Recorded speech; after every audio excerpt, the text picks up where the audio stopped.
What happens in Caracas rarely hits your grocery bill in Toronto, except when oil jumps and gold surges on the same night. Stay with me.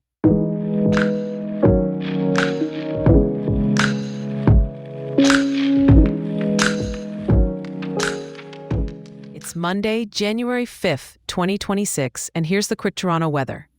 Around -1 degrees Celsius, feeling like -4, hovering between 0 and -2 with snow.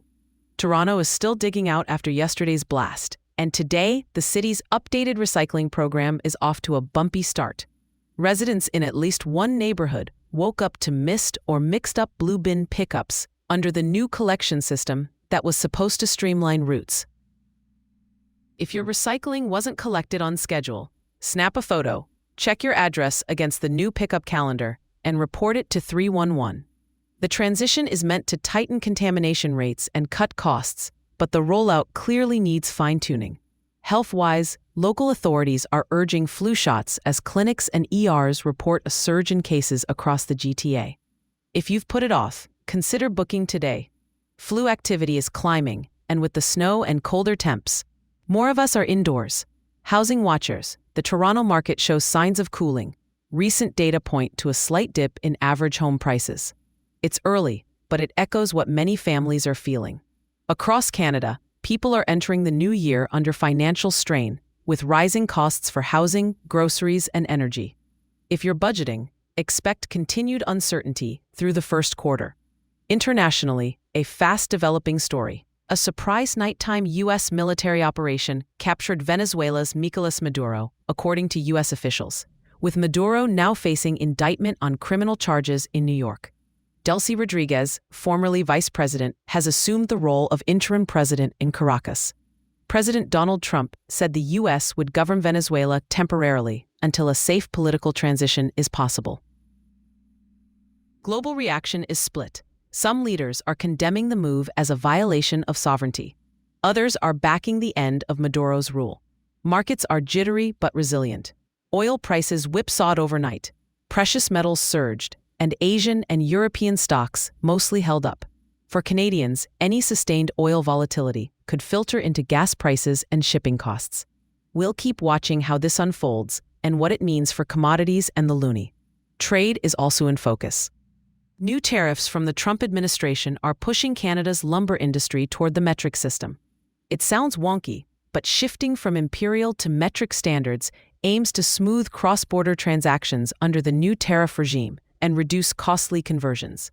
Expect mills to adjust specs and labels, with upfront costs now for potential long-term efficiency, and fewer headaches for exporters in Ontario and beyond. Back to local streets. Yesterday's heavy snow and high winds led to significant highway delays and collisions. If you're heading out, give plows space and adjust to the slush and slick on-ramps. On the geopolitical front, beyond Venezuela, tensions are rising in Eastern Europe, with diplomatic efforts ongoing to prevent escalation. We'll stick to verifiable updates as they come in. Let's talk Leafs.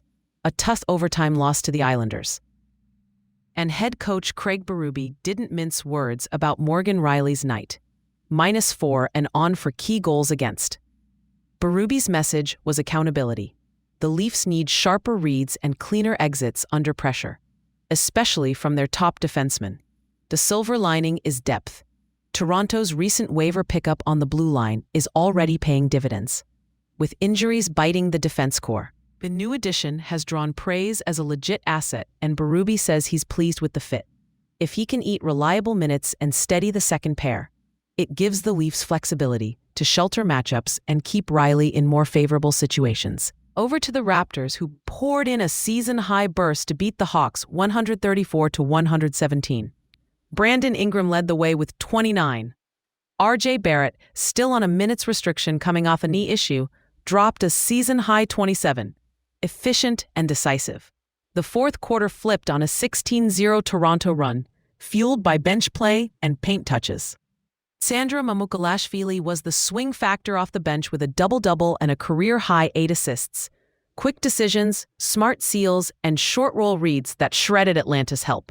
The Hawks were without Trae Young, and Nickeil Alexander-Walker did his best to keep them afloat with 31.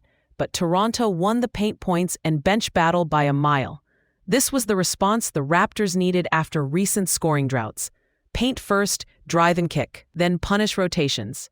A quick shout to Canadian tennis. Felix Auger-Aliassime and Victoria Mboko opened 2026 in style at the United Cup, sweeping China 3-0 in Group B. Auger-Aliassime handled Zhang Zhizhen 6-4, 6-4. Mboko roared back 2-6, 6-2, 6-0, and together they cruised in mixed doubles 6-1, 6-3. Felix ended last season with an ATP Finals semifinal run. And Mboko's rise from outside the top 300 to 18 with a WTA 1000 title in Montreal continues to be one of the best stories in Canadian sport. Keep an eye on them as the Australian swing ramps up.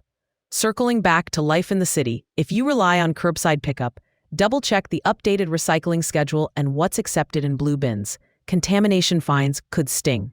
And if you're out grabbing flu shots or groceries today, plan for slower commutes with the snow and lingering pile-ups at intersections. Before we go, one more economic note. With Canadians feeling the squeeze and global flashpoints back on the front page, small shifts in oil, shipping, and lumber can ripple into everyday prices. None of this is destiny. Watch for federal and provincial updates on affordability measures. And if you're a homeowner or renter, consider locking in essentials like insurance and utility plans where it makes sense. That's it for today. We'll keep tracking the situation in Venezuela, Toronto's recycling rollout, and the Leafs' blue line shuffle, and we'll have more on the Raptors' rotation as they try to bottle last night's fourth-quarter magic. If this was useful, share it with a friend who's scraping the ice off their windshield right now. Stay safe out there in the snow. Toronto.